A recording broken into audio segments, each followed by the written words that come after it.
मौसम विभाग से अच्छी खबर है। इस साल दक्षिण पश्चिम मानसून सीजन के दौरान जून से सितंबर के बीच औसत से अधिक बारिश का पूर्वानुमान जारी किया गया। मेरे साथ भारत मौसम विभाग के director general doctor M Mohapatra हैं। पहला सवाल ये है कि इसका किसानों के लिए कितना महत्व है, और दूसरा जो कोर जोन है मानसून का, जो कृषि के दृष्टिकोण से बहुत महत्वपूर्ण है, वहाँ पर कितनी बारिश का फोरकास्ट है? धन्यवाद। आज जो हम दूसरे चरण की मानसून पूर्वानुमान जारी किए हैं, ये हमारे देश के लिए खुशखबर है।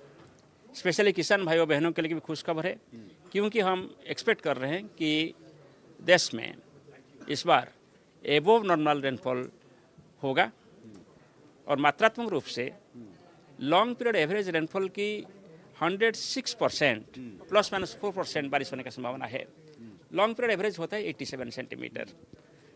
दूसरा बात यह है कि सीजन का रेनफॉल जो होगा वो ऑलमोस्ट यूनिफॉर्मली डिस्ट्रीब्यूटेड है, और normal to above normal rainfall लगभग मोस्ट प्लेसेस में होने के साथ साथ सिर्फ नॉर्थ ईस्ट इंडिया, लद्दाख और एडजॉइनिंग जम्मू एंड कश्मीर का रीजन, हिमाचल प्रदेश का कुछ रीजन और some isolated pockets extreme south India को छोड़ के एबोव नॉर्मल रेनफॉल रहेगा। और ये सभी इलाके में, जैसे नॉर्थ ईस्ट इंडिया की बात किया कि कुछ इलाका जो साउथ इंडिया और एक्सट्रीम नॉर्थ ईस्ट इंडिया, वहाँ बिलो नॉर्मल रेनफॉल होने का संभावना दिखाई दे रहा है। इसको हम किसान भाइयों के साथ जोड़ूं तो हमारा जो क्रॉप ऑपरेशन है, इसको प्लानिंग करने के लिए ये फोरकास्ट मदद करेगा। और जून महीने का जो पूर्वानुमान हम जारी किए हैं, इसके हिसाब से भी एबोव नॉर्मल रेनफॉल रहेगा जून महीने में, यानी 108% से ज़्यादा रेनफॉल होने का संभावना है जून महीना में। सो ये भी हमको एक सजेस्ट करता है, क्योंकि जून महीना सोइंग मंथ होता है पेडी और बहुत सारे क्रॉप्स के लिए।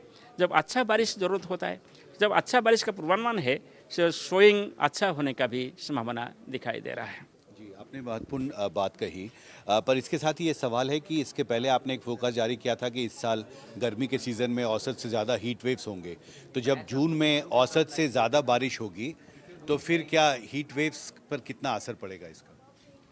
जैसे हम ज़्यादा बारिश होने का पूर्वानुमान कर रहे हैं, इसके हिसाब से क्लाउडीनेस भी ज़्यादा होगा और जो दिन का तापमान है वो नीचे रहने का संभावना है। इसलिए जून महीना में हीट वेव कंडीशंस नॉर्मल से कम होने का हम पूर्वानुमान किए हैं। ज़्यादातर हीट वेव कंडीशंस जून महीना में नॉर्थ वेस्ट इंडिया में दिखाई देता है, क्योंकि नॉर्थ वेस्ट इंडिया में मानसून लेट में आता है और रेनफॉल भी कम होता है। हमारा जो पूर्वानुमान है इस बार नॉर्मल से कम होने का, बस सिर्फ गुजरात राजस्थान में कुछ हिस्सा में नॉर्मल या above normal heat wave conditions देखने को मिल सकता है। इससे आम लोगों को राहत मिलेगी, क्योंकि बारिश जब ज़्यादा होगी तो गर्मी से राहत मिलेगी, जो आमतौर पर जितना होता है उससे कम। आम लोगों को राहत तो मिलेगी, मगर फिर मैं एक चेतावनी देना चाहता हूँ आपके माध्यम से, क्योंकि मानसून जैसे आगे बढ़ रहा है, देश में ह्यूमिडिटी बढ़ रहा है और क्लाउडीनेस ज़्यादा होने के कारण नाइट टेम्परेचर ज़्यादा होने की भी संभावना है जून महीना में। ये दोनों का कॉम्बिनेशन में वार्म नाइट होगा और दिन में तापमान फिर भी टेम्परेचर नॉर्मल से कम है, मगर ह्यूमिडिटी ज़्यादा होने के कारण फील लाइक टेम्परेचर ज़्यादा हो सकता है। इसलिए लोग सभी तरीके का प्रिकॉशनरी मेजर लेना चाहिए, जैसे हीट वेव के दौरान लेते हैं, और सुरक्षित रहना है। एक आखिरी सवाल कि इस बार मानसून समय से पहले आया, 8 दिन पहले आया, मुंबई में करीब 15 दिन पहले पहुंचा है।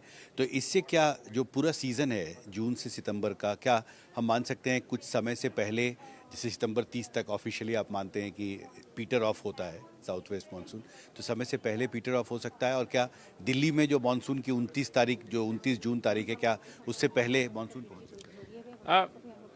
अभी जो मानसून एडवांस हुआ है, इसका कोई रिलेशन नहीं है सीजनल रेनफॉल कितना होगा, कोई 1-to-1 रिलेशन नहीं है। सिर्फ नॉर्थ ईस्ट इंडिया में कब मानसून पहुंचेगा, इसके साथ भी कोई लेन देन नहीं है। और विड्रॉल की बात करें तो इसके साथ भी ऑनसेट का कोई रिलेशन नहीं है। सो अभी दिल्ली का पूर्वानुमान करना मानसून कब पहुंचेगा, ये टू अर्ली है। अभी सिर्फ सेंट्रल इंडिया, ईस्टर्न इंडिया और रिमेनिंग पार्ट साउथ इंडिया के लिए हम पूर्वानुमान जारी किए हैं। डिजास्टर मैनेजमेंट एजेंसीज को तैयार रहना होगा, क्योंकि आप कुछ क्षेत्र हैं जहां पर आपने ये फोकस किया है कि बहुत ज़्यादा बारिश हो सकती है औसत से।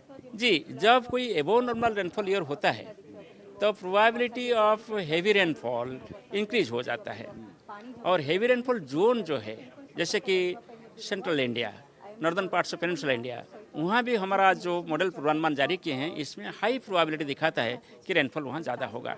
सो वहाँ जो रिवरेंट सिस्टम है वहाँ प्रोबेबिलिटी ज़्यादा हो जाता है हेवी रेनफॉल का अकॉर्डिंगली फ्लड सिचुएशन का। इसके साथ साथ जितना अर्बन एरिया है वहाँ भी अर्बन फ्लडिंग होने की भी ज़्यादा संभावना दिखाई देता है, फ्लैश फ्लडिंग का संभावना भी ज़्यादा बढ़ जाता है जब आप एवर नॉर्मल रेनफॉल एक्सपेक्ट कर रहे हैं।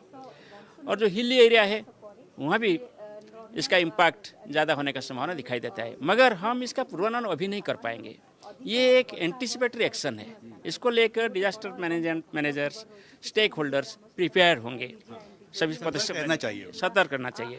मगर इसको फॉलो अप करने के लिए हम महीना का फोरकास्ट, फिर वीक वाइज फोरकास्ट, फिर day wise forecast of 7 days, फिर नाउ कास्ट जो हम direct seamless forecast system develop कर रहे हैं, इसको सभी लोग फॉलो करना चाहिए। हमसे बात करने के लिए आपका बहुत बहुत शुक्रिया। तो भारत मौसम विभाग से मेरे कैमरा सहयोगी जय नारायण के साथ हिमांशु शेखर, एनडीटीवी इंडिया।